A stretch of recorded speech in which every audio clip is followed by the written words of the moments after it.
Bab 81, Pencuri Bebas. Nama, Pencuri Abadi Penulis. Plus mematikan mengatur ulang. S berkata dengan lembut, bagus sekali. Sekarang aku pergi, jaga dirimu dan saudara-saudarimu. S terkekeh bercanda, jangan sampai ketahuan lagi atau aku menyelamatkan kalian semua dengan sia-sia. Mata Emi mulai berkaca-kaca mendengar S hendak pergi dan melemparkan dirinya ke pelukannya. Kakak akan, apakah kita bisa bertemu lagi? Dia bertanya sambil menahan air matanya, dia tidak ingin S melihatnya menangis. Dia ingin menjadi pemberani seperti S. S tidak mengelak dari pelukannya karena dia menganggapnya sebagai saudara perempuan dan membelai kepalanya, siapa tahu mungkin kita akan atau tidak. Tapi jadilah kuat dan berani, kamu harus melindungi saudara-saudarimu. Jangan mengecewakanku, oke? Dia menatap mata Emi dan berkata dengan sungguh-sungguh sambil tersenyum. Emi mengangguk dan berjanji dengan jujur. Jangan membuat saudara-saudarimu ribut, mereka akan membuat keributan. Jaga dirimu baik-baik, selamat tinggal. S menatap Emi dalam-dalam untuk terakhir kalinya dan memasang topeng di wajahnya. Dia berbalik sambil menjadi pemuda lagi. Air mata mulai menetes dari wajah Emi saat dia melihat S berjalan di koridor gelap. Sesetidaknya beritahu aku di mana aku bisa mencarimu jika aku mau. Panggilnya sambil terisak-isak. S tidak berbalik dan hanya suara tawanya yang terdengar di lorong gelap saat dia menghilang. Aku hanya pencuri bebas. Emi bergumam dalam keadaan tak sadarkan diri, pencuri. S tidak tahu, bertahun-tahun dari sekarang dia akan melihat sekelompok bocah nakal ini lagi dan saat itu dia akan muntah darah. Tanda hubung tanda hubung tanda hubung tanda hubung tanda hubung tanda hubung tanda hubung tanda hubung tanda hubung tanda hubung. S keluar dari gedung sebagai pemuda itu. Dia mengenakan jubahnya sendiri karena pemuda yang mengenakan jubah itu berlumuran darah. Dia hanya membawa tas penyimpanannya dan di dalamnya hanya ada kartu kristal identitas dan koin rubi, tidak ada yang lain. Setidaknya dia mengetahui nama pemuda ini adalah Javier Weston. Kartu kristal identitas ini cukup berguna. S cukup kagum. Mengenai pakaian, S berpikir untuk membuat alasan acak tetapi setelah keluar dia menemukan bahwa itu tidak sopan. Karena kedua penjaga alam gerbang Ki Puncak itu tampaknya tahu mengapa Javier ada di sini dan mereka bahkan meremehkannya. Mereka tidak peduli dengan perubahan pakaiannya yang tiba-tiba. Mereka hanya di sini untuk melindunginya karena status ayahnya. Sepertinya orang ini dibenci oleh banyak orang, dia memang pantas mendapatkannya. S mencibir, itu hanya membuat segalanya mudah baginya. Sama seperti Javier, S memasuki kereta dengan santai dengan arogansi. Di dalamnya cukup luas dan dua pelayan cantik sedang menunggunya. Dia merasakan ketakutan yang dalam dari jiwa mereka untuk Javier. Seberapa busuknya, kamu, S menjadi lebih yakin bahwa membunuh Javier yang asli adalah hal yang benar untuk dilakukan. Setelah S atau Javier memasuki kereta, kereta itu mulai menuju ke istana pangeran. Sementara itu, setelah kereta menghilang, bangunan yang terkenal sebagai rumah penyiksaan dibakar dan tidak seorang pun tahu siapa yang melakukan perbuatan baik ini. Para penjaga kota hanya menemukan tubuh hangus tanpa kepala di reruntuhan abu yang terbakar. Tidak seorang pun tahu identitas mayat-mayat hangus ini dan itu menjadi misteri. Tetapi beberapa orang yang berpengetahuan tahu, semua mayat ini milik para bangsawan dari keluarga besar karena hanya orang-orang kaya yang sakit yang datang ke sini untuk membakar gadis-gadis muda. Bangunan ini juga berada di bawah perlindungan keluarga bangsawan sebelumnya sehingga tidak ada yang berani mengganggu mereka tetapi sekarang seseorang telah membunuh semua orang. Semua orang mengira orang itu benar-benar memiliki nyali. Seperti gunung dan harus cukup kuat untuk membunuh penjaga toko gerbang Ki Puncak. Pada akhirnya, tidak ada yang berbicara. Bahkan keluarga bangsawan yang melindungi bangunan ini selama bertahun-tahun. Karena bisnis yang meragukan ini telah terungkap, mereka tidak berani menyelidiki masalah ini atau prestise mereka akan turun ke selokan. Oleh karena itu, semua orang memutuskan untuk meninggalkan mayat-mayat itu dan membiarkan masalah ini apa adanya. Bagaimanapun, semua orang ingin mempertahankan status mereka. Selain itu, tidak ada yang menyadari sekelompok gadis muda menyelinap ke distrik rakyat jelata kota bercahaya malam itu. Tanda hubung tanda hubung tanda hubung tanda hubung tanda hubung tanda hubung tanda hubung tanda hubung tanda hubung. Di dalam kereta mewah itu, S melihat ke arah dua pelayan yang ketakutan. Salah satu dari mereka bahkan sedikit menggigil. Dia mendesah pelan dan berkata, katakan padaku apa statusku di istana pangeran. Karena pemilik asli wajah ini sudah meninggal, dia hanya bisa bertanya kepada para pelayannya. Dia hanya tahu tentang nama Javier, kelahirannya, dan latar belakangnya dari kartu kristal identitas, tidak ada yang lain.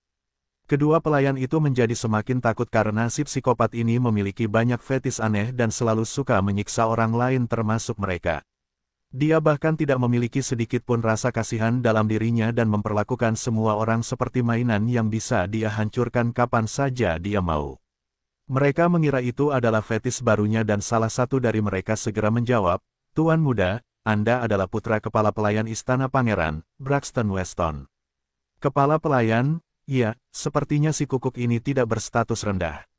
S menjadi senang dan berkata, "Apa sebutanku untuk ayah dan ibuku, dan bagaimana hubungan kami?" Dia harus memahami beberapa informasi dasar tentang Javier atau mereka mungkin akan mencurigainya. Salah satu pembantu langsung menjawab, "Kau memanggil ayahmu, Pak Tua, dan ibumu, wanita tua. Kau adalah saudara bagi mereka berdua." Dia menatap S dengan mata takut.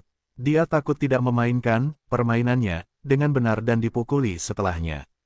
"Bicaralah." S meninggikan suaranya. "Ya, kau tidak akur dengan mereka karena kakak laki-lakimu." Dia dengan cepat membocorkan rahasia dan mulai menggigil. S mengangkat alisnya setelah mendengar ini.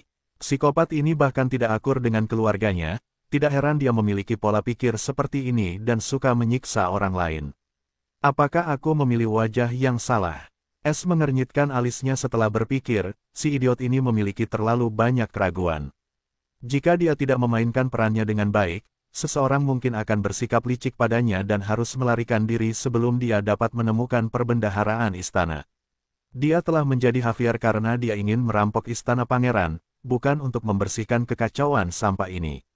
Kedua pelayan itu melihat wajah S atau lebih tepatnya Javier yang mengerutkan kening dan langsung berlutut dan mulai membuka pakaian sambil gemetar seperti daun kering tertiup angin. "Apa yang kalian berdua lakukan?" S terkejut dan tersentak dari pikirannya oleh perkembangan yang tiba-tiba ini. Kedua pelayan itu terpesona oleh ini dan salah satu dari mereka dengan takut-takut berkata, "Kami sedang bersiap untuk menerima hukuman seperti yang diajarkan Tuan Muda kepada kami." S mengutuk bajingan sakit itu dan segera menghentikan mereka. "Kalian tidak perlu melakukan ini lagi, bersikaplah seperti biasa." Kedua pelayan itu menjadi semakin terkejut dan berpikir, "Kaulah yang tidak bersikap normal." Namun karena itu adalah perintah Tuan Muda, bagaimana mungkin mereka tidak menurut? Mereka mengira dia memainkan permainan baru lagi. Meskipun demikian, karena dia tidak mengalahkan mereka, itu adalah kabar baik bagi mereka. S melihat betapa bahagianya mereka setelah mendengar tentang tidak adanya hukuman dan meratap lagi. "Ke neraka mana aku melemparkan diriku sendiri?" S terus menanyakan beberapa hal mendasar tentang Javier dan para pelayan itu menjawab dengan gembira. Mereka sangat menyukai permainan baru ini tanpa hukuman. Setelah setengah jam, kereta akhirnya memasuki istana pangeran yang dijaga ketat. S mengamati sekeliling yang luas dan tidak bisa menahan rasa kagum. Benar-benar ada dua ahli alam dasar ki tahap awal di bagian keamanan. Kereta perlahan berhenti di luar sebuah villa dan kedua penjaga itu membukakan pintu untuk S. Dia bersikap acuh tak acuh seperti Javier dan keluar dari kereta bersama kedua pelayan yang bahagia itu. Para penjaga itu terkejut setelah melihat wajah bahagia kedua gadis itu dan dengan aneh melirik S, apakah dia membuka lembaran baru. S berpura-pura tidak menyadari dua anak tangga aneh itu dan memasuki villa. Dari gadis-gadis itu, dia tahu itu adalah villa keluarga Weston dan rumah Javier. Keluarga Weston hanya memiliki 4 orang termasuk Javier, selain keluarga ini hanya ada pembantu yang tinggal di villa besar yang mewah ini. S baru saja memasuki villa ketika suara mengejek terdengar, "Oh, kalau saja itu bukan adikku yang kecil. Berapa banyak yang kau siksa hari ini?" S berbalik dan melihat seorang pemuda yang sangat mirip Javier dengan seringai di wajahnya. Dia seharusnya saudara bajingan Kate Weston. Dia dengan cepat mengenali pemuda ini. Kate ini cukup berbakat dan merupakan kesayangan ayahnya, sementara Javier adalah masam di matanya. S mendengar dari para pembantu itu bahwa Javier selalu ingin menginjak wajah saudaranya dan setelah melihat senyum mengejeknya, dia tahu alasannya. "Orang ini terlalu sombong." S dengan tenang menjawab, "Apa hubungannya denganmu?" Kate bahkan tidak berkedip mendengar jawaban S karena Javier tidak pernah menghormatinya. "Jangan sampai ketahuan atau ayah bisa saja tidak mengakuimu." Dia mendengus dan tahu betul fetis Javier, jadi dia pergi setelah mengejeknya seperti biasa. Satu orang idiot sudah mati. Es menghela napas lega. Dia takut, keluarga ini mungkin mencurigainya, jadi dia siap untuk apapun. Es tiba di kamar Javier tanpa bertemu Weston. Dia mengusir para pembantu yang menjadi lebih bahagia dan pergi, yaitu lebih seperti mereka melarikan diri. Es terdiam oleh ini dan hanya bisa tersenyum kecut. Dia melihat ke kamar mewah dan kagum dengan gaya hidup mewah Silk Pants ini. Dia dengan cepat mengganti pakaiannya dengan pakaian Javier dan melihat ke cermin besar di kamar. Es lebih tinggi dan lebih ramping dari Javier, tetapi topeng dua wajah ini telah menciptakan ilusi yang sempurna dan bahkan tingginya tersembunyi di bawah ilusi. Tidak ada yang bisa melihat penampilan aslinya jika mereka bukan penggarap inti sungai. Makan malam Es atau Javier diantar ke kamarnya oleh seorang pelayan yang juga tampaknya sangat takut padanya. Sepertinya keluarga ini sama sekali tidak menyukai orang ini, mereka bahkan tidak makan bersamanya. Heh, bagus untukku. Dia menikmati makanan dengan anggur yang enak. Pada tengah malam, istana pangeran sangat sunyi, hanya penjaga yang terjaga dan melindungi istana dengan hati mereka. Tetapi mereka tidak tahu bahwa seorang pencuri telah berkeliaran di sekitar wilayah kediaman pangeran, seolah-olah itu adalah halaman belakangnya sendiri. Es merasa kagum dengan betapa besarnya wilayah kediaman pangerannya. Dia telah berkeliaran selama 1 jam sekarang dan masih belum menemukan ujungnya. Tiba-tiba, dia merasakan kehadiran seorang ahli dasar ki tahap akhir dan menjadi waspada. Ini adalah pertama kalinya dia merasakan ahli yang kuat ini di sini. Dia memutuskan untuk menghampirinya karena silumannya tidak dapat ditembus di bawah alam sungai. Setelah dia membangun dasar surgawi yang sempurna, Es melihat sebuah rumah besar di kejauhan dan gelombang ki dari ahli yang kuat itu datang tepat dari sana. Ini adalah kediaman pangeran. Ahli dasar yang terlambat itu tersembunyi di suatu tempat antara gerbang dan kediaman. Setelah inti jiwanya direformasi oleh sisa-sisa bola unsur, dia dapat merasakan kultivasi jiwanya di persimpangan terobosan dan dia baru saja kehilangan sesuatu yang sangat penting sebelum membentuk inti jiwa warna berikutnya. Sayang sekali dia tidak tahu apa itu. Namun, indera surgawi dan jiwanya mencapai tingkat yang sama sekali baru. Sekarang dengan aliran angin, dia dapat merasakan perubahan fluktuasi ki di udara dari jarak 200 meter. Meskipun, jangkauan inderanya yang sebenarnya masih 50 meter. Pada saat ini iris mata Es berubah menjadi emas karena dia menggunakan mata sejati dan palsu. Dengan keterampilan mata yang mengoperasikan gerbang yang tampak biasa menjadi luar biasa. Ada banyak simbol rune di sekitar istana pangeran dan Es langsung tahu bahwa itu adalah susunan perangkap. Mengapa ada begitu banyak keamanan di tempatnya yang terkutuk? Es benar-benar frustrasi dan memutuskan untuk mundur untuk malam itu. Dia sudah menemukan posisi istana dan bukanlah langkah yang bijaksana untuk mencoba menyusup tanpa mengetahui di mana perbendaharaan itu disembunyikan. Es pernah berpikir bahwa karena orang ini berasal dari kerajaan, dia pasti memiliki cincin penyimpanan, jadi mengapa dia membutuhkan perbendaharaan untuk menyimpan hartanya. Tapi kemudian dia tiba-tiba teringat sesuatu dan menyimpulkan. Sudah menjadi kebiasaan atau kebiasaan setiap kekuatan ras, memiliki perbendaharaan besar untuk memamerkan kekayaan, kekuasaan, dan status mereka kepada orang banyak. Dengan melakukan itu, mereka membiarkan yang lain menonton tanpa daya terlebih dahulu, dan ketika mereka akhirnya membangkitkan ambisi semua orang untuk memiliki kekayaan dan kekuasaan yang sama. Hanya dengan memberi mereka apa yang mereka inginkan, mereka dapat dengan mudah mengendalikan orang banyak dengan keserakahan dan keinginan mereka. Lagi pula, untuk apa semua orang menginginkan status? Tentu saja, untuk mengendalikan kekuasaan dan kekayaan. Karena jika mereka hanya menginginkan kekuasaan, untuk apa mereka membutuhkan status ini? Ketika mereka bisa berkultivasi dengan damai dalam kesendirian. Setelah waktu itu, Es tidak pernah menjadi takut atau cemas tentang masa depan. Akan selalu ada perbendaharaan sampai seseorang meninggalkan keserakahannya untuk mengendalikan orang lain dan yang terpenting keserakahan akan kekayaan. Semakin seseorang menjadi kuat semakin mereka ingin mengendalikan orang lain dan cara terbaik untuk melakukannya adalah juga kekayaan. Es kembali ke kamar Javier dan berpikir sambil berbaring di tempat tidur yang nyaman, haruskah aku menggunakan status keluarga Weston dan pergi ke Manor besok? Nah, jika mereka aku tidak akan pernah membiarkan telur busuk ini berkeliaran di sekitar rumahku. Dia masih merenungkan bagaimana menemukan perbendaharaan sialan itu. Tanda hubung tanda hubung tanda hubung tanda hubung tanda hubung tanda hubung tanda hubung tanda hubung tanda hubung tanda hubung. Sementara itu, di dalam aula besar Jade Pavilion, Zelda dengan anggun duduk di kursi sambil dengan tenang memperhatikan seorang lelaki tua berambut abu-abu dengan tatapan aneh di matanya. Lelaki tua ini memiliki aura seorang sarjana tua di sekitarnya. Hal yang paling mencengangkan adalah lelaki tua ini mengenakan jubah azure dengan tanda pil api seperti Zelda. Dia adalah Vance Golden, seorang alkemis kelas azure dan juga pangeran agung kerajaan Golden Hammerhead. Lebih jauh lagi, dialah yang menemukan The Blood Rose 100 tahun yang lalu. 100 tahun yang lalu, Vance adalah seorang pemuda yang penuh semangat dan sangat berbakat dalam alkimia.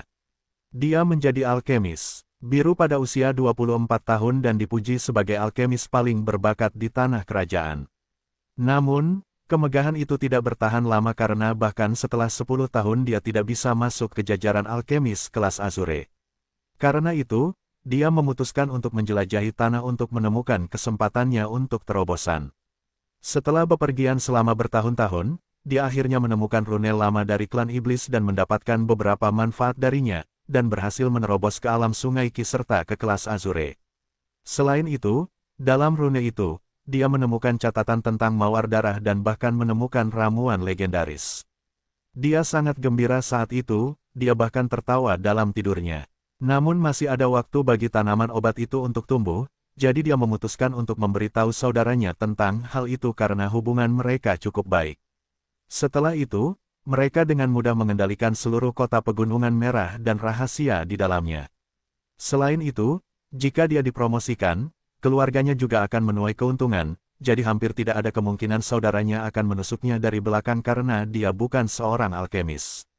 Lebih jauh lagi, bahkan jika Raja membunuh Vance, dia tidak akan tahan dengan kemarahan organisasi Api Pil karena mereka memiliki metode untuk mencari tahu siapa yang membunuh orang-orang mereka bahkan jika seseorang menggunakan pembunuhan. Itulah yang membuat organisasi itu begitu mengerikan dan tidak ada yang berani mengganggu orang-orangnya lagi. Mereka telah membasmi seluruh kekaisaran hanya karena seorang pangeran berani membunuh seorang alkemis biru untuk membuatnya lebih jelas, organisasi buatan sekte bukanlah organisasi yang bisa dianggap remeh. Adapun periode 100 tahun, bagi kultivator alam sungai Ki, 100 tahun adalah setengah dari spam kehidupan mereka karena kultivator alam sungai Ki dapat memperpanjang rentang hidup mereka selama 100 tahun. Itulah sebabnya Vance menunggu selama ratusan tahun agar ia bisa mendapatkan ramuan legendaris itu dan menukarnya dengan metode untuk memasuki alam yang lebih tinggi. Jika ia berhasil, kerajaan mereka mungkin memiliki kesempatan untuk menjadi sebuah kekaisaran dan ia bisa dengan mudah memasuki alkemis tingkat ungu dengan bantuan organisasi pil api. Yang terpenting, rentang hidupnya akan naik hingga 500 tahun. Namun sayang, semua mimpinya hancur oleh seorang pencuri kecil. Pertama, ia ingin datang sendiri tetapi waktunya kacau, dan memutuskan untuk pergi dengan rencana kakak laki-lakinya, Raja, untuk mengirim Dulce ke sini. Ia sangat percaya diri dan bangga dengan keponakannya yang berbakat sehingga ia tidak terlalu khawatir. Namun, ketika Vance mendengar berita tentang perampokan mawar darah, ia memuntahkan banyak darah dan pingsan di tempat. Itulah sebabnya ia datang ke sini dengan penuh amarah dan menghajar Dulce hingga babak belur tanpa menahan apapun. Namun, ia tidak dapat membunuhnya karena ia masih putri saudaranya dan ia sendiri sangat peduli padanya. Oleh karena itu, setelah memukulinya, dia menyeretnya kembali sendiri dan kembali untuk menemukan pencuri bajingan itu. Namun, bahkan setelah setahun penuh, dia tidak dapat menemukan apapun dan itu membuatnya sangat kesal dan dia hampir memulai genosida di tanah kota seperti Dulce. Tetapi dia memaksa dirinya kembali karena dia tahu sebuah legenda dan itu bahkan membuatnya gemetar ketakutan. Pada akhirnya, dengan menggertakkan gigi Vance memutuskan untuk menerima bantuan Zelda dan berbagi mawar darah dengannya setelah menemukannya. Itu membuatnya membenci pencuri itu sampai ke sumsum tulang. Bagaimana mungkin dia tidak? Jika bukan karena dia, semua ini tidak akan pernah terjadi sejak awal. Zelda melihat wajah Vance yang sehitam arang dan ingin menertawakan kemalangan. Orang tua ini tetapi demi mendapatkan potret pencuri itu menahan diri. Namun, bagaimana mungkin Vance, si rubah tua yang telah hidup lebih dari 100 tahun, tidak melihat ejekan di mata Zelda.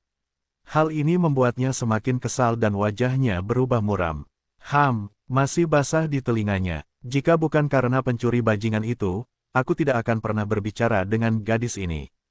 Vance menggertakkan giginya karena benci Zelda melihat wajah Vance berubah warna antara biru dan hitam dan tahu bahwa tanpa sadar dia telah menyentuh saraf yang berdarah sehingga dia segera berkata, Tuan Golden, tolong kendalikan amarahmu.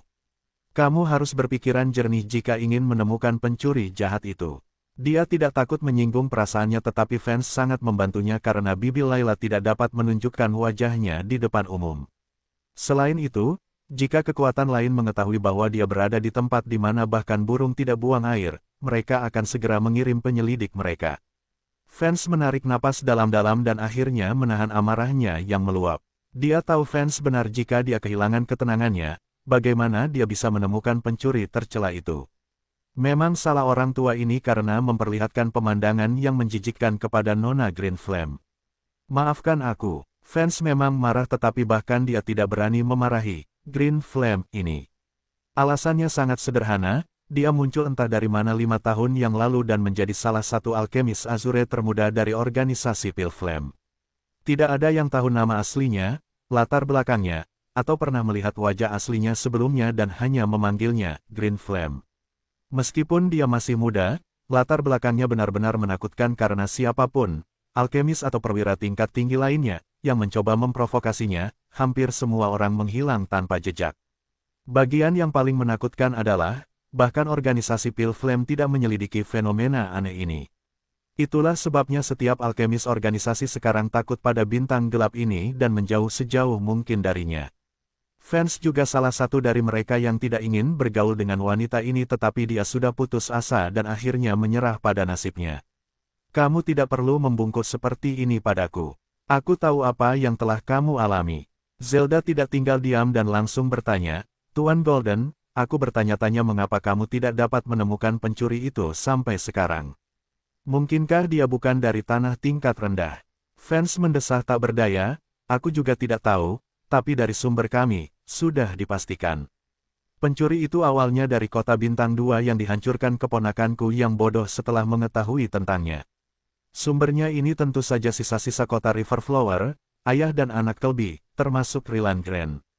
Karena Es telah mengambil cincin penyimpanan Dulce, ketiga kerabat yang diracuni itu tidak bertahan lama tanpa penawarnya. Tapi sebelum kematian mereka, Dulce mengekstrak semua jenis informasi dari mereka tentang Es yang mereka ketahui. Dulce memang menyebalkan tapi dia sama sekali bukan idiot. Dia tahu, ayah dan pamannya tidak akan memaafkannya. Terutama pamannya dan itulah sebabnya dia mengumpulkan semua informasi yang dia bisa tentang Es untuk lolos dari hukuman berat. Dan dia berhasil pada akhirnya. Tapi biar ku beritahu ini, Vance tidak membiarkan Zelda bicara dan melanjutkan dengan serius. Pencuri kecil itu baru berusia 13 atau 14 tahun saat Dulce bertemu dengannya dan dia berhasil melarikan diri setelah mencuri platformasi darinya. Jelas dia tahu tentang simbol rune. Zelda akhirnya menyipitkan matanya yang indah karena seorang rune crafter bahkan lebih langka daripada alkemis. Alasannya adalah karena hanya seorang kultivator jiwa atau seseorang dengan ki elemen cahaya yang bisa menjadi seorang rune crafter. Kau pasti bercanda denganku, Master Golden. Bahkan kau tahu bahwa rune crafter seperti bulu burung phoenix di seluruh benua Azurewin. Dan bahkan jika dugaanmu benar, tidakkah pernah terlintas dalam pikiranmu bahwa seorang rune crafter tidak perlu menjadi pencuri? Dia hanya perlu menunjukkan bakatnya kepada Pale Flame Organization dan mereka akan melatihnya dengan setiap sumber daya yang mereka miliki. Zelda berkata dengan penuh penghinaan. Orang tua ini benar-benar kehilangan akal sehatnya setelah kehilangan mawar darah. Jika seorang penanam jiwa atau bahkan teknik kultivasi cahaya benar-benar mulai muncul di tempat tandus ini, maka kita tidak akan bisa tidur dengan tenang. Zelda melirik Vance. Anda benar, Nona Green Flame. Saya minta maaf atas ketidaktahuan saya. Vance sepenuhnya setuju dengannya tentang hal ini. Sekarang mari kita bahas bisnis, ya. Dia tidak bertele-tele. Mata Zelda bersinar dengan cemerlang mendengar kata-kata itu. Tanda hubung tanda hubung tanda hubung tanda hubung tanda hubung tanda hubung. Keesokan paginya, Es membuka matanya yang mengantuk. Dia merasa segar dan penuh energi. Setelah beberapa saat kedua pelayan itu datang untuk melayaninya tetapi dia menolak mentah-mentah karena dia tidak terbiasa dengan perlakuan seperti ini. Sekarang kedua pelayan itu benar-benar mulai bertanya-tanya bahwa ini benar-benar psikopat yang selalu menyiksa mereka sejak dia membuka matanya setiap hari. Tetapi karena itu menguntungkan mereka, mereka sama sekali mengabaikannya. Es makan sarapan di kamar dan sekali lagi kagum dengan cara hidup yang mewah ini. Jika bukan karena tujuannya dan keinginan untuk menjadi kuat, dia pasti akan hidup seperti ini. Apa yang harus kulakukan dengan masalah perbendaharaan? Dia meringis. Hanya memikirkan teka-teki ini membuatnya sakit kepala hebat. Javier ini adalah telur busuk dan dia yakin akan hal itu bahwa dia juga cukup terkenal di istana pangeran. Tapi sekarang dia adalah Javier dan ketenaran semacam ini adalah masalah yang sangat besar bagi Es. Dia mendesah tak berdaya, aku harus bertemu dengan ayah idiot ini dan melihat apakah aku bisa masuk ke dalam istana. Es menguraikan apa yang harus dia lakukan untuk mencapai tujuannya untuk sementara waktu dan pergi keluar. Es memasuki aula villa dan melihat seorang pria parubaya dengan tubuh tembam dan janggut pendek, yang sedang membaca sesuatu sambil mengernyitkan alisnya. Braxton Weston. Dia dengan cepat mengidentifikasi siapa pria parubaya ini. Dia adalah kepala pelayan bangsawan dan ayah Javier, Braxton Weston. Es tidak berani ceroboh di depan Braxton dan bertindak seperti Javier sebaik yang dia bisa dan memasuki aula dengan angkuh. Braxton mendengar langkah kaki dan melihat ke arah itu dan melihat Javier datang ke arahnya dengan wajah penuh kesombongan. Tatapannya menjadi dingin dan melepaskan tekanan dari alam fondasi awal untuk menjatuhkan Javier. Bagaimanapun, dia adalah ayahnya, dan Javier yang menunjukkan kesombongan di hadapannya jelas membuatnya tidak senang. Tetapi sayangnya dia selalu melakukan ini sehingga dia agak terbiasa dengan rutinitas ini. Es merasakan tekanan, terlalu lemah. Dia mengejek dalam hatinya tetapi menunjukkan wajah yang mengerikan saat dia berteriak, "Orang tua, apakah kamu ingin membunuh anakmu sendiri?" Seorang pencuri memiliki 1000 wajah. Apakah ini yang dimaksud? Es meratap dalam hatinya, dia tidak pernah berbicara dengan seseorang seperti ini sebelumnya. Tetapi berpura-pura menjadi seperti Javier, dia hanya bisa menjadi seperti dia. Ini juga semacam pembelajaran baginya. Dasar anak durhaka, begini caramu berbicara dengan ayahmu. Braxton berteriak marah. Para pelayan di sekitar mereka tampaknya tidak asing dengan pemandangan seperti ini, jelas ini adalah hal yang biasa mereka saksikan setiap hari. Baiklah, ayah, bisakah kau berhenti pamer sekarang? Aku hampir hancur di sini. Es membalas dengan sinis. Braxton mendesah tak berdaya dan menahan tekanannya. Tidak peduli seberapa busuknya Javier, seekor harimau tidak akan pernah memakan anaknya bahkan jika anak itu tampak seperti anjing. Es menghela napas lega diam-diam, dia tidak curiga apa-apa.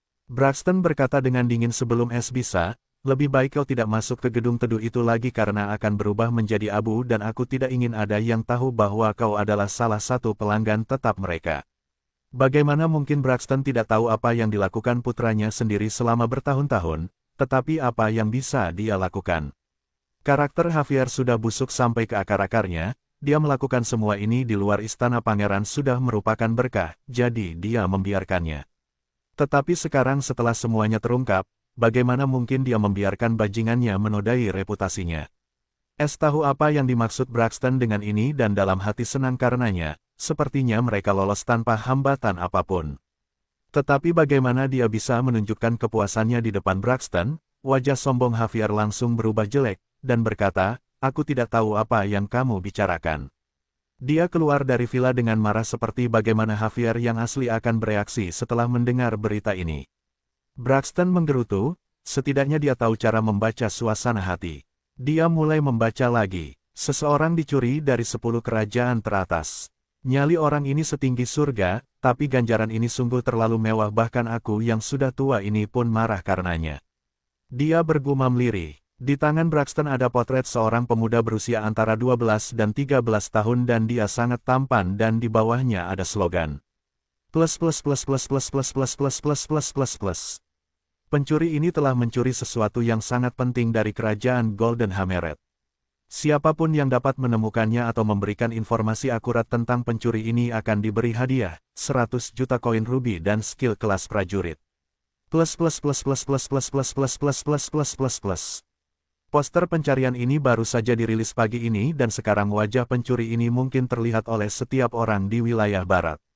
Es keluar dari Weston Villa dan memutuskan untuk berjalan-jalan di sekitar wilayah Istana Pangeran karena dia tidak dapat mengintainya sepenuhnya tadi malam. Selain itu, dia dalam suasana hati yang baik setelah menipu Braxton. Cuacanya cukup bagus untuk berjalan-jalan. Dia berjalan dengan tenang sambil menikmati pemandangan yang indah dan cuaca yang nyaman. Es tiba-tiba melihat dua pemuda dengan setumpuk kertas yang tampaknya sedang terburu-buru. Mereka datang dari arah istana dan dia tidak bisa tidak bertanya-tanya tentang kertas-kertas itu.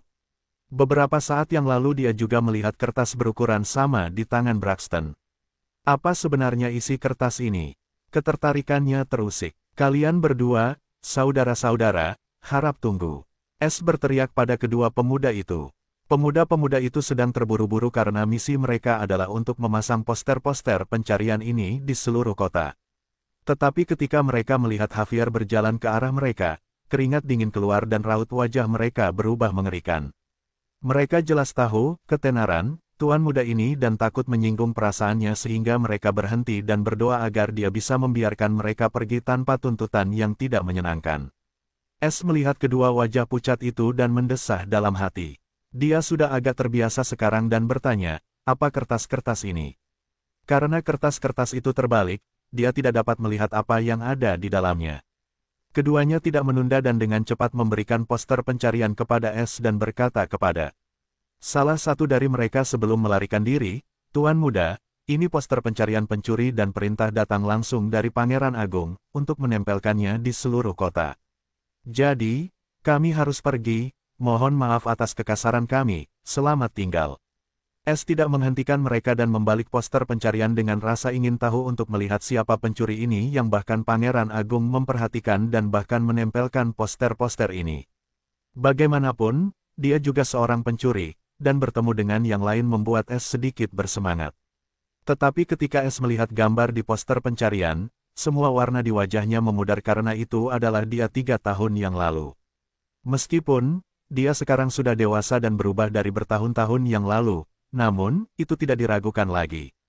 Napas Es menjadi sedikit kasar tetapi dia masih mengendalikan emosinya dan membaca seluruh slogan di bawah fotonya.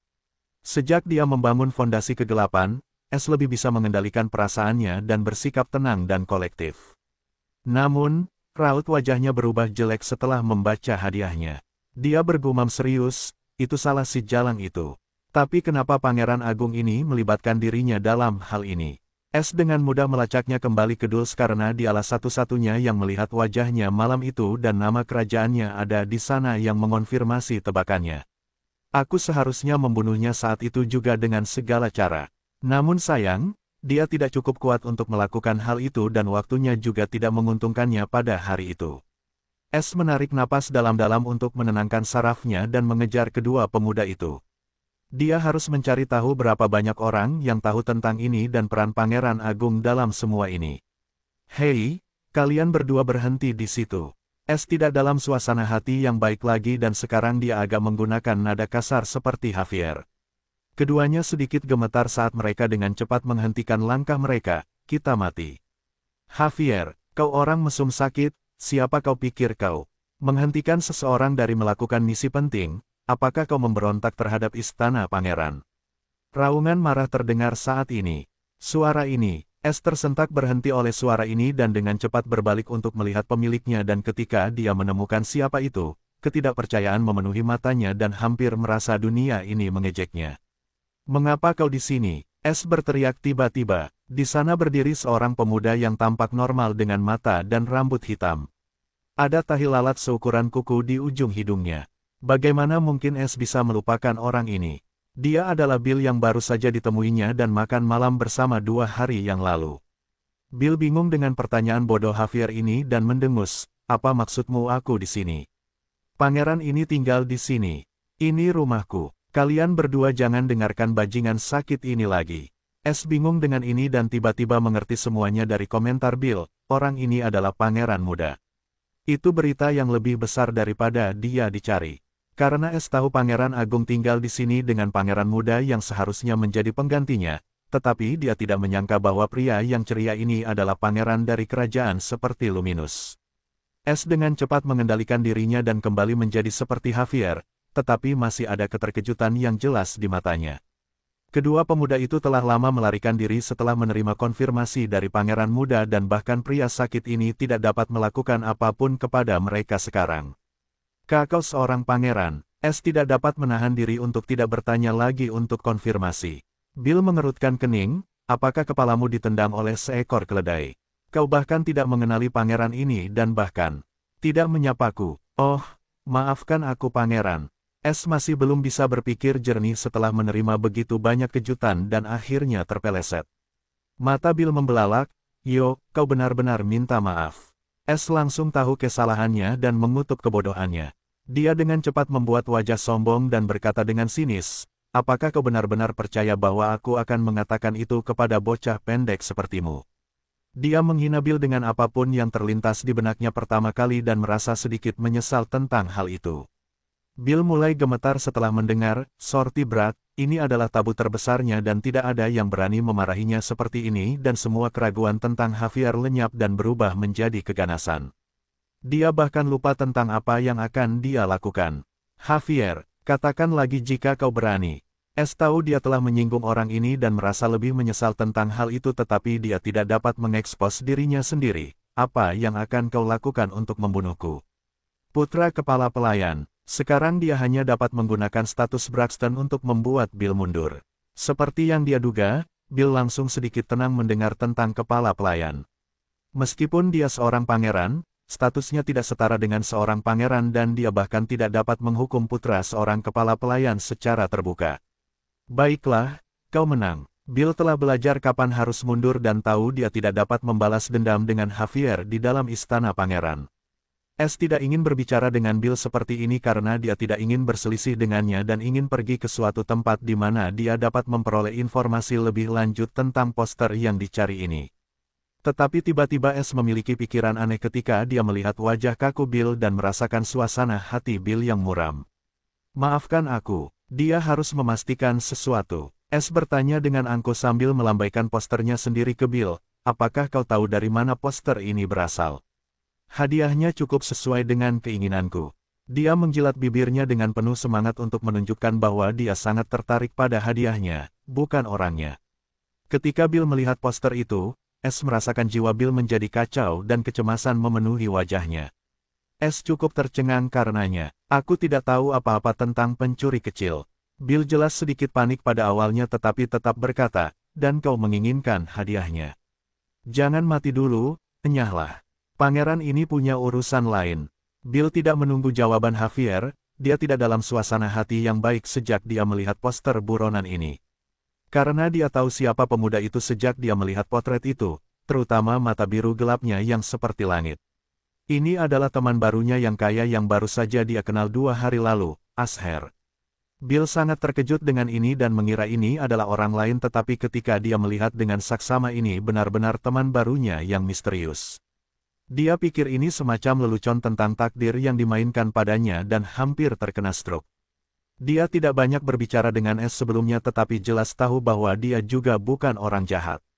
Bill benar-benar merasa bahwa orang ini berbeda dari yang lain dan itulah sebabnya dia pergi keluar untuk menemukan Asher sebelum orang lain dan bahkan membantunya melarikan diri dari kota dengan selamat.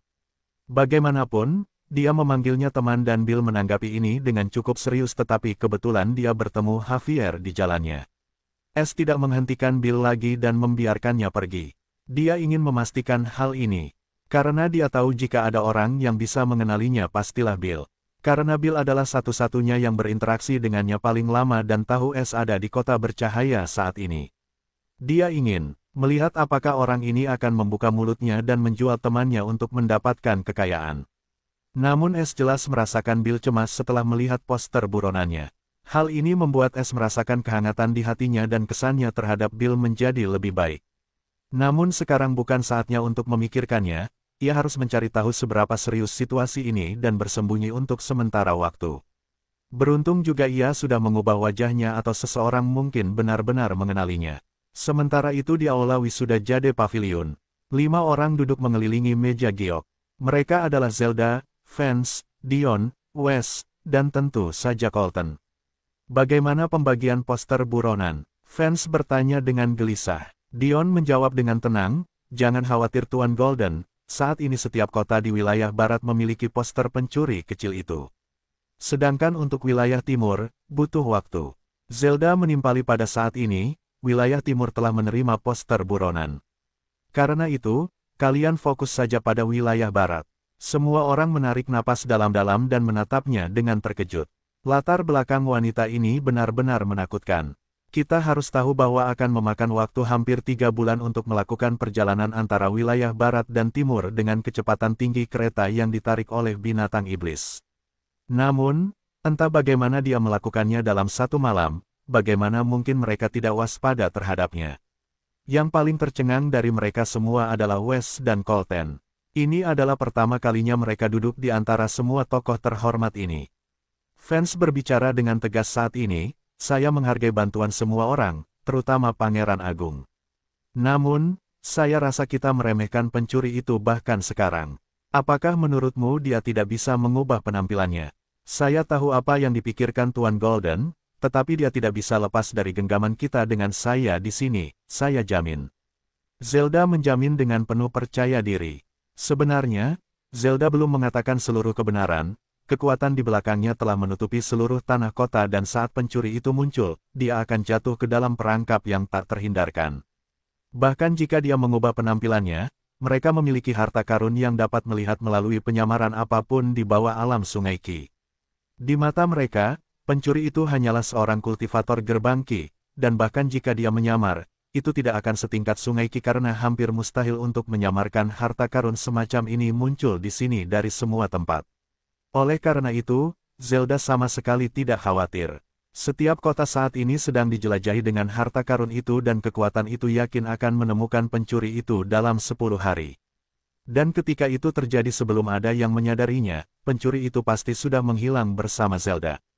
Fans tidak berbicara lagi, karena dia tahu, sekarang dia berada di bawah kekuasaan api hijau yang misterius ini. Namun dia juga bukan orang yang mudah ditipu dan mengawasi setiap gerakannya. Saat fans mengetahui gadis ini menipunya, dia akan menggunakan kekuatan penuhnya untuk menyandera gadis itu dan mengancam kekuatan misterius itu. Dia tidak akan kehilangan apapun sekarang karena dia sudah di akhir hidupnya.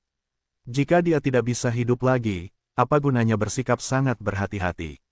Mengenai kerajaan Golden Hammerhead, dia tidak peduli lagi.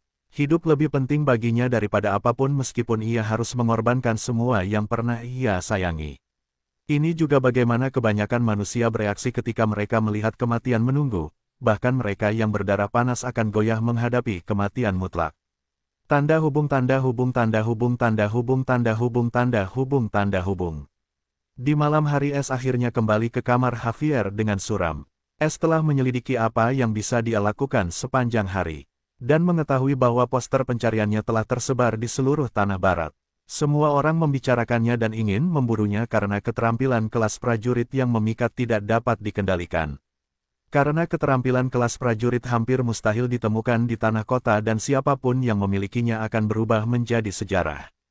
Namun, sekarang kerajaan itu sendiri memberikannya, bagaimana mungkin keluarga-keluarga itu tidak gembira. Bahkan keluarga-keluarga yang tinggi dan perkasa mulai mencarinya dengan sepenuh hati seperti Es adalah harta yang berharga. Lebih jauh, Es juga berasumsi bahwa 2 dari 10 kerajaan teratas sedang mencarinya sekarang dan membentuk aliansi. Itu hanya bisa berarti satu hal, kerajaan bercahaya juga tahu tentang mawar darah. Namun, Es tidak tahu kekuatan yang lebih mengerikan sedang mencarinya karena ruang lingkup penalarannya masih rendah. Namun semua tekanan ini memberinya sensasi dari lubuk hatinya karena suatu alasan. Dia tidak tahu mengapa tetapi dia bersemangat saat ini. Mentalitasnya telah lama mengalami perubahan besar sejak dia mengalami kekuatan surga sendiri. Sekarang semua cobaan duniawi ini hanyalah batu loncatan baginya untuk menjadi lebih kuat. Dia tidak ingin menjadi tidak berdaya seperti terakhir kali dalam menghadapi hukuman surgawi lagi. Dia ingin melawannya dan menunjukkan bahwa dia bukan semut. Es menatap bintang-bintang di langit dan meratap, hidup seorang pencuri tidaklah mudah. Tapi aku menyukainya, bahkan surga adalah musuhku. Apa sekelompok manusia ini? Apakah kalian semua ingin menemukanku karena ramuan kelas 1? Bagaimana kalau aku mencuri dari tempat ini dan memberi kalian semua kejutan yang menyenangkan? Arus gelap tiba-tiba melintas di mata Es. Seorang pencuri juga harus memiliki hati dan jiwa pencuri. Aku adalah kegelapan dan kegelapan adalah aku, bahkan surga mencuri, jadi apa salahnya jika aku mencuri? Jiwa pencuri adalah kunci dan hati adalah pintunya. Es jatuh ke dalam trans, dia tiba-tiba mulai membisikkan teknik pencuri surga, kitab suci jiwa angin hitam. Es tercerahkan saat ini, dia akhirnya memahami bagian terakhir dari jiwa angin hitam yang menghentikannya memasuki alam berikutnya. Di dalam jiwa sejatinya, inti jiwa angin kuning mulai berputar dengan kecepatan tinggi dan bersinar lebih terang seperti matahari. Setelah beberapa saat, rona kuningnya mulai berubah dan perlahan-lahan mulai berubah menjadi lebih gelap.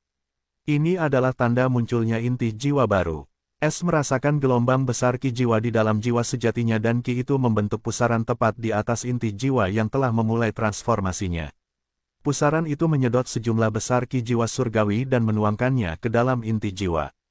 Setelah 5 jam, transformasi inti jiwa akhirnya selesai dan inti jiwa kuning sekarang menjadi oranye terang. Dia akhirnya membentuk inti jiwa angin oranye dan itu setara dengan alam sungai ki dari kultivasi bela diri. Namun, transformasinya belum selesai, jiwa sejatinya mulai mengembang dan begitu pula indranya yang lain. Setelah mengembang sejauh 250 meter, transformasi ini juga selesai. Sekarang inti jiwa oranye berputar perlahan di dalam jiwa sejati es dan memancarkan kabut oker. Es membuka matanya dan merasakan dunia menjadi lebih jelas dan lebih berwarna. Dia bisa merasakan indranya sekarang meluas hingga 250 meter dan ki jiwa surgawinya sekarang berwarna oranye. Sama dengan. Selamat host, Anda telah membentuk inti jiwa angin jingga. Karena kultivasi bela diri host terlalu rendah, host tidak dapat menggunakan ki jiwa elemen apapun. Status kultivasi jiwa Anda telah diperbarui. Sama dengan. Es mengerutkan kening melihat pemberitahuan ini dan bertanya, apa maksudmu aku tidak dapat menggunakan ki elemen apapun, apakah aku memiliki lebih dari satu ki elemen? Ya, host memiliki lebih dari satu ki jiwa elemen. Namun, host saat ini berada di tahap awal Heavenly Foundation, dan menggunakan ki jiwa surgawi dari elemen berbahaya bagi tubuh host, itulah sebabnya ia disegel. Es kagum karena dia tidak tahu apakah seseorang dapat memiliki dua jenis ki elemen tetapi dia tidak pernah mendengarnya. Karena dia tidak dapat menggunakannya, dia tidak terlalu mempermasalahkannya dan fokus pada hal lainnya. Setiap kali dia menerobos ke alam kultivasi jiwa baru, dia mendapatkan semacam kemampuan bawaan. Pertama kali, dia mendapatkan Soul Sense dan Heavenly Sense. Kedua kalinya dia mendapatkan kemampuan Soul Signature. Sekarang dia menerobos untuk ketiga kalinya dan sudah waktunya untuk kemampuan baru tetapi sebelum dia bisa mengetahuinya. Soul Probing juga disegel karena kultivasi host tidak mencukupi. Seolah-olah seseorang telah menuangkan seember air dingin padanya dan dia meraung dalam benaknya, lalu untuk apa aku menerobos? Jika aku bahkan tidak bisa menggunakannya. Host sekarang dapat melewati tahapan hanya dengan menggunakan EXP. Sebuah suara riang terdengar di dalam benaknya. Es segera mengingat manfaat memiliki kultivasi jiwa yang lebih tinggi. Namun, dia tiba-tiba berkata, siapa kamu? Kamu bukan sistem, kan? Dia akhirnya mendapat kesempatan untuk berbicara dengan suara misterius yang akan datang tiba-tiba dan menghilang setelahnya. Sebelumnya Es tidak memiliki keterampilan untuk membedakan suara sistem tetapi sekarang dia adalah seorang kultivator jiwa yang setara dengan seorang kultivator bela diri Sungai Ki. Selain itu, dia tahu betapa menantang surga sistem itu sebenarnya dan suara ini jelas ingin dia menemukan keberadaannya atau dengan kultivasinya yang sedikit bagaimana dia bisa menemukannya. Siapapun yang ada di dalam sistem, itu pasti keberadaan yang mengerikan. Beberapa saat berlalu tetapi tidak ada jawaban datang dari sistem. Es tahu dia tidak memiliki kendali atas sistem dan hanya bisa menyerah pada gagasan berbicara dengan suara misterius ini. Tetapi dia tidak berkecil hati sedikit pun. Suatu hari aku akan mencari tahu siapa kamu sebenarnya dan apa tujuanmu. Es bersumpah.